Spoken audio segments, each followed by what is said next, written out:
Welcome to Oakville Matters. Our city likes to call itself a town and feel like a village. We're warm, friendly, caring people. That's why we like to stay in touch with each other. We work together to grow our harmony, safety, and prosperity for everyone. Here's the question we're going to answer on this show. Are Oakville food banks keeping up with the need? Our guests have experience in keeping up with that need.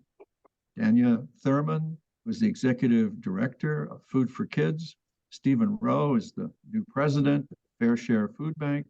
And Gary O'Neill is the executive director of the Kerr Street Mission. Thank you for your service to our town and for joining us today. How are we doing, if I can use the royal plural, in keeping up with the need? Are we gaining or losing on the proposition? Well, I'll start if no one else is going to jump in. I think we are keeping up with the need. I think we've seen a tremendous increase in both the number of people and the depth of need. But in discussions with other organizations and here at Kerr Street Mission, we've been able to expand, we've been able to grow and improve and respond. But it is a challenge to keep it going. It's required more funds, more volunteers, more staff, and as the numbers keep growing, and the interest wanes a little bit from the general public, it's going to be hard to sustain. So it sounds like you have volunteers are welcome. Is that right? Yeah, for sure. I find myself telling newcomers who are looking for ways to plug into the community that the warmest welcome in Oakville is for a willing pair of hands when there's community work to be done. And I hope they're coming your way. Stephen, you and Gary are two of the longest serving people in the food bank battle. How's it going at Fair Share? We are maintaining the service to our clients, but we're getting to the point now where we have serious discussions in regards to capacity. Last month, the month of March, was the single largest month in the history of the food bank. We served over 803 families, representing about 2,600 people in Oakville. That's up from the pre-pandemic in 2019. That's up 220%. We are just staying level with the number of people that are coming in. We're discussing opening up an extra day. We're discussing getting appointments for clients to come in. We're looking at a number of different things, but we run into the issue then of trying to get more volunteers. To open up for an extra day at the food bank, we would need somewhere between 20 and 25 volunteers to maintain it. I'd better be sending people your way then. Yeah, I think this is a good point for you to mention that you are an I think you're still an all volunteer, no overhead operation. No, we have no salaried employees at the food bank. Our biggest expense is our lease. Everything else is, I haven't had a pay rise in 8 years. Well, Zero. I know that several of your longstanding members are some of my good friends, and it's always been a point of pride with them. Yeah. That, everything goes to the food. One of the things I would like to mention is, I don't know what it's like for you, Gary, but we have seen a spectacular increase in the first 3 months of this year of new clients. We have had 126 new families register in the first 3 months. That would be close to, if that continues, it would be 500 new families at the end of the year. It's something's going on out there. It's just staggering number of people that are coming in. And Danya, what about from the perspective of Food for Kids? Winning, losing, keeping above water? I would echo what we're hearing already. We're definitely keeping up with it, but with its challenges. We are having those discussions about a wait list and capacity right now. So far, we haven't had to do that. We're a little different in that we only serve kids from JK to grade 8. And those children are identified by school staff as needing help with their families, and they're registered onto our programs by staff. So we don't have, you know, we're just families, just school age children, elementary school age. So we don't have quite those numbers, but definitely the percent of increase is the same. We're seeing that same increase, especially this year with the rising cost of living, and definitely challenging keeping up with that. And what about your need for volunteers and as if I can piggyback a question on a question, do you work with the school councils? Are the school councils still vibrant and effective? We definitely come in and speak to school councils when we're invited. We work with school staff. Now, one of the main things that we focus on is the discretion piece. School councils would not be aware of what children we're helping in a school. The only people who would be aware of what children we're helping is the staff member that we're in contact with and the administration. We train our staff partners to be very discreet when handing out the food every Friday to each child. It goes into the backpack and goes home with the child, so no one knows it's there. So we're very careful about sharing information. So you're really an alternative delivery channel to the very kind of thing that Gary and Stephen do. It sounds like. Yeah, and we take out, you know, for somebody, a family that may not have a vehicle, there may be some challenges to coming and accessing food in person. I mean, it's helpful that this food is just showing up on their doorstep, like literally, without any challenges at all. So in that sense, we do eliminate some of those barriers. But we focus on kids. So the food that we're sending is all, quote, kid friendly. It's easy enough to prepare if there are foods that are prepared that a child could assist or do it themselves. We try and enable them to take charge of their nutrition. All right. So I guess you all have the same problem, or I'm assuming. I'd like to know, where do you get the food? Do you all get it from the same place? We get the bulk of our food from the various supermarkets in the Oakville area. And we also get quite a lot of food from companies in Oakville that run their own private food drives. Quite frequently, people who are, you know, in the real estate business or in the consulting business will show up at the food bank with an SUV full of food for us. And that helps us out a great deal. And we also have some very generous people in Oakville that give us cash donations, which we can then go out and buy product for the clients. Is it actually more convenient to receive the food from the SUV than to actually have to go do the shopping? Or how do you make sure you have the right mix? Well, we have a needs list that's published on our website, but we collect the product from the various supermarkets with volunteer drivers. We bring it to the food bank, we sort it, and if it's good quality stuff, we'll use it. If it's not, we'll find alternative ways of distributing this product. There's some, if it's out of date, of course, we'd have to get rid of it, but we generally find a place or an organization that can take whatever is donated to us. We don't throw anything out unless it's old. And Dania, what about your sources? Is it the same or different? A little different. We work on a 6-week rotating menu, and obviously with the model that we have where the food needs to go into a bag and be placed in a child's backpack, we actually weigh and fit everything into the bag. It has to all fit. So we're a little different. We do most of most of the food we supply is ordered we've created some great partnerships that are mostly local, where we get bulk discounts on ordering the food, and we pay for that through general donations, one-time grants, that kind of thing. We don't get regular government funding, but we do have a list, just like Stephen said, on our website of our most needed items. And when things come in that we can't use in our bags, we do pass that along and share that with other organizations, unless it's old, like Stephen said. Mm-hmm.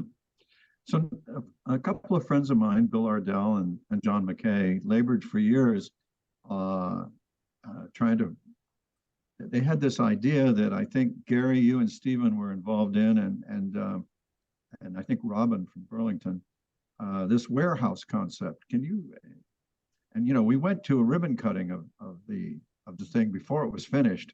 Is it working out? And maybe for our viewers, we should back up and explain the need for that and why and how it happened. Yeah, so this relates completely to your previous question. Is, you know, we have a number of sources of for our food. So yes, a lot is donated, a lot of non-perishables, and managing that, you know, receiving it, sorting it by product item, by date is a big job. We also, I know Stephen is the same, other food banks, the bigger food banks are the same. To get a consistent supply of the fresh food, produce, and proteins, we need to purchase. And then we have what they call reclaimed or rescued food, which we get from either directly from one of the grocery stores or from Food for Life. And then there's some other organizations that work with farmers. So the idea behind this hub or central warehouse space is, could we leverage efficiencies and save some money and save some time and effort and do a better job for everyone if we put it under a central warehouse? And so the idea is that Burlington Food Bank would try to really develop an expertise and take a greater role in receiving, sorting, and redistributing the non-perishables.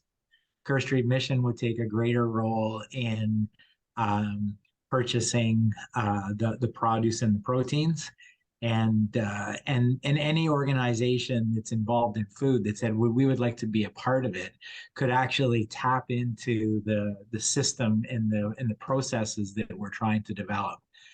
So their space will be ready for September 1st.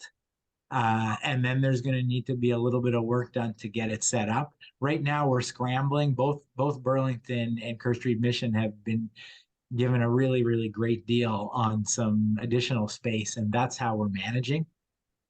We're very thankful. We've done similar to Stephen, food drives through companies, through other organizations, and that additional space is packed full of food.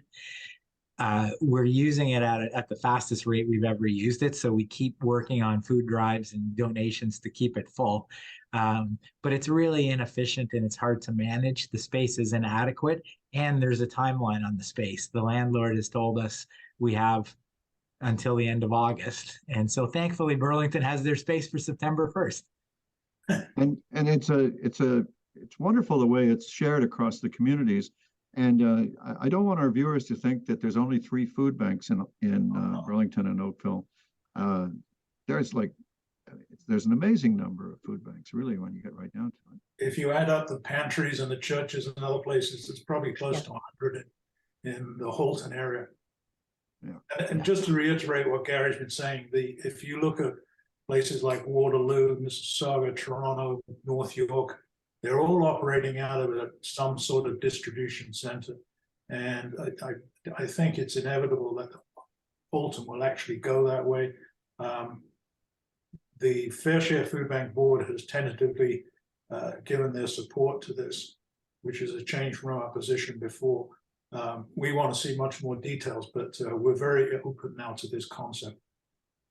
Yeah, well, I think the role of the region in trying to keep everybody working together in a constructive way has been positive. I want to believe. I'd love to hear if it hasn't.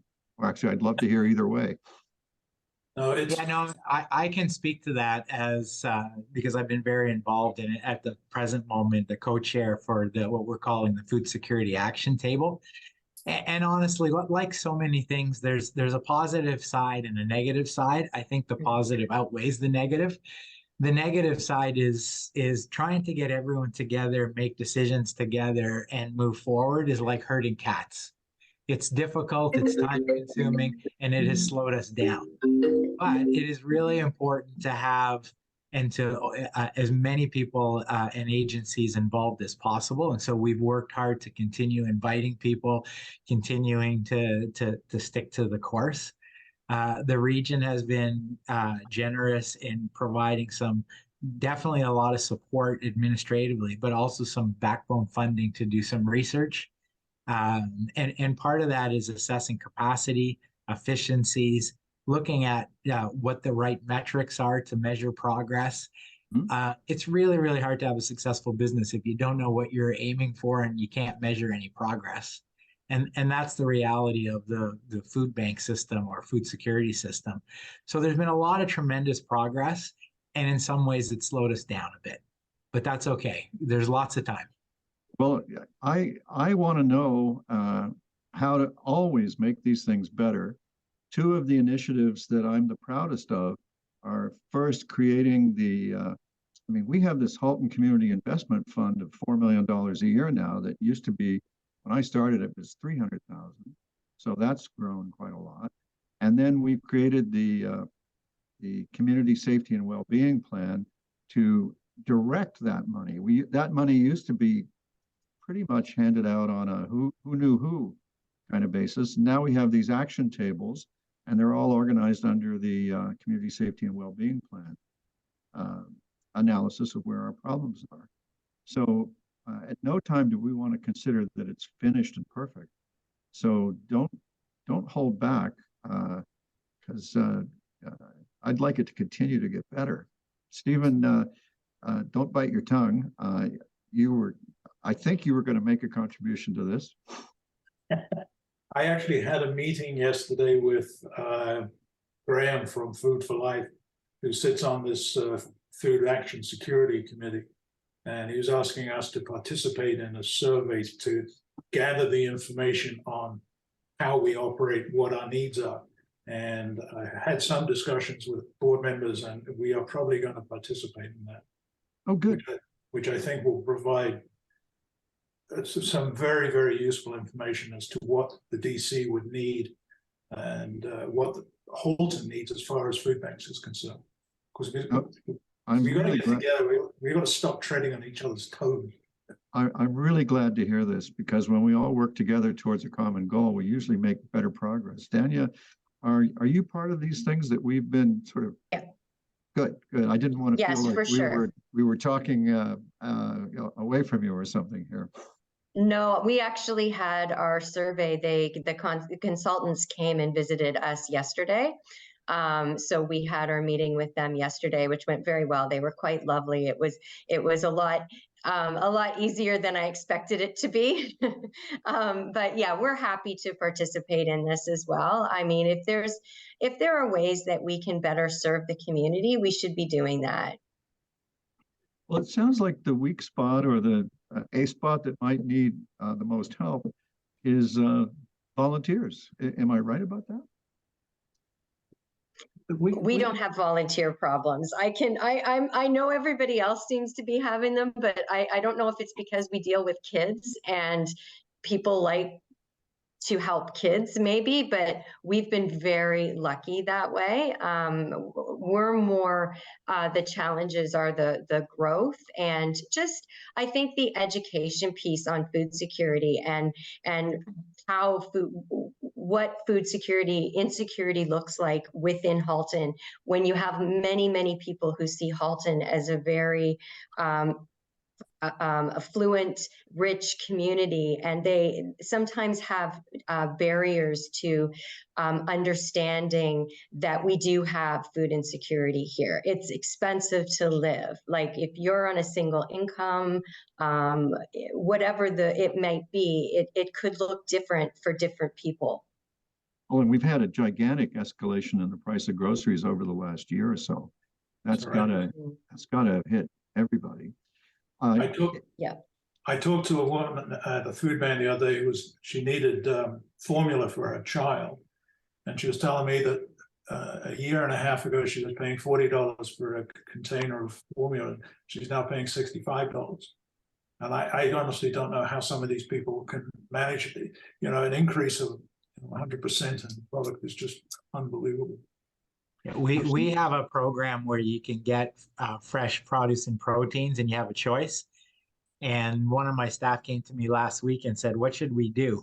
Based on the number of families that are choosing our fish option, and the fish option price has went up several times in the last 6 months, but one big jump in the last couple of months, that the difference for our purchasing price was $2,400 a month.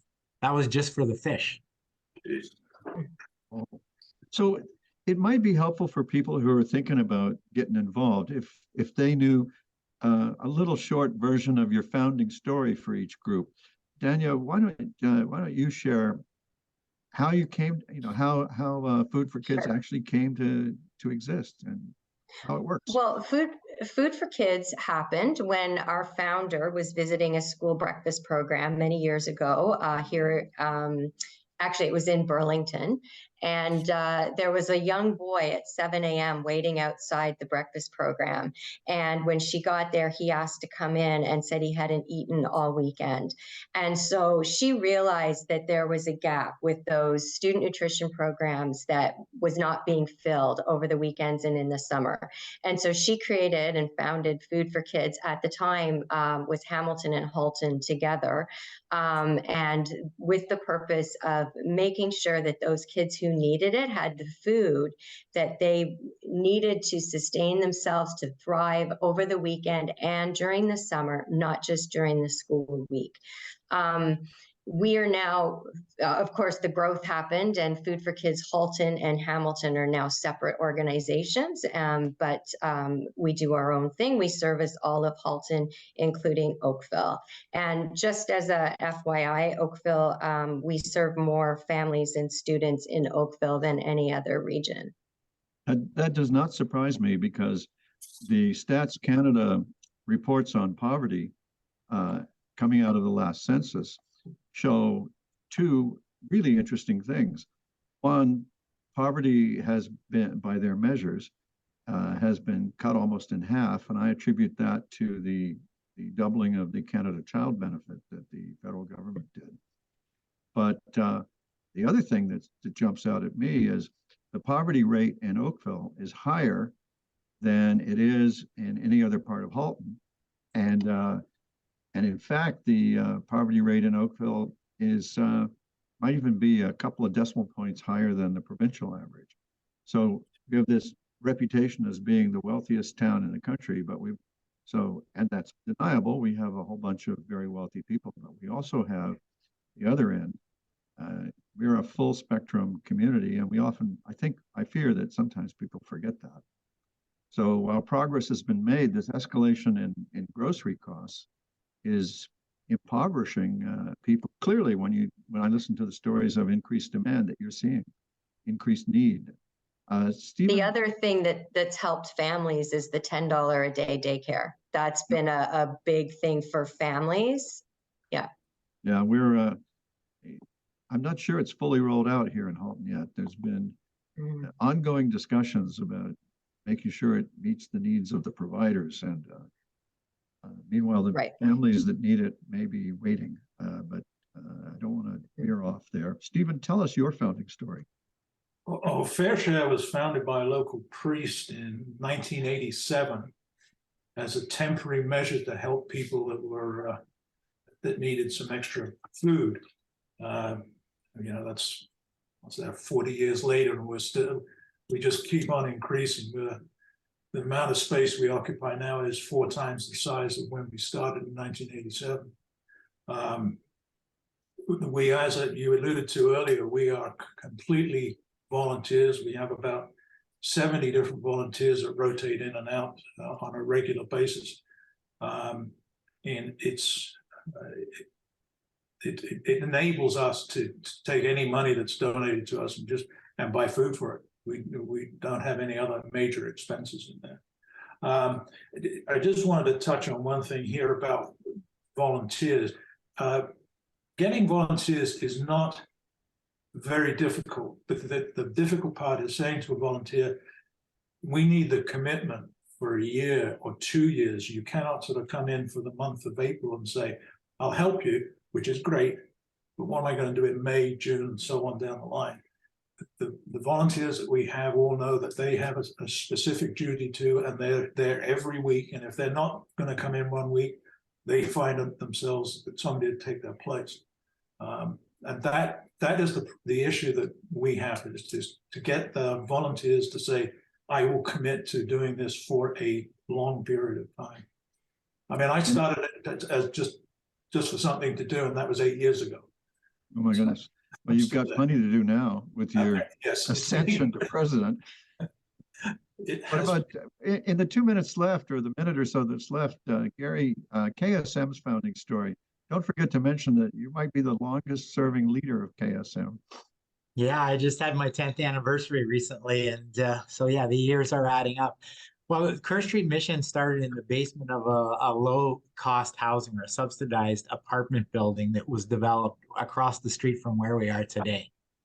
And the people the group that founded that and got it built discovered very shortly after that the shelter, as important as it was only one small part of their needs. So since then, food is a part of it. Kids program is a part of it. There's all kinds of other pieces from a debt center that have all been added on. And really, that's our mission, right? To provide care, to respond to people's needs, to either give them the help or get them the help that they need. And food is definitely a big part of what brings them here and enables us to connect. Well, thank you, Gary. I have to say that Gary has a marvelous expression. He calls it coming alongside someone to help them. And I know that Stephen, Danya, you and the other folks that couldn't be on the show because there's so many, I imagine a show with 100 guests. You're all outstanding people for coming alongside those in need and helping them. So I want to thank everyone for watching today.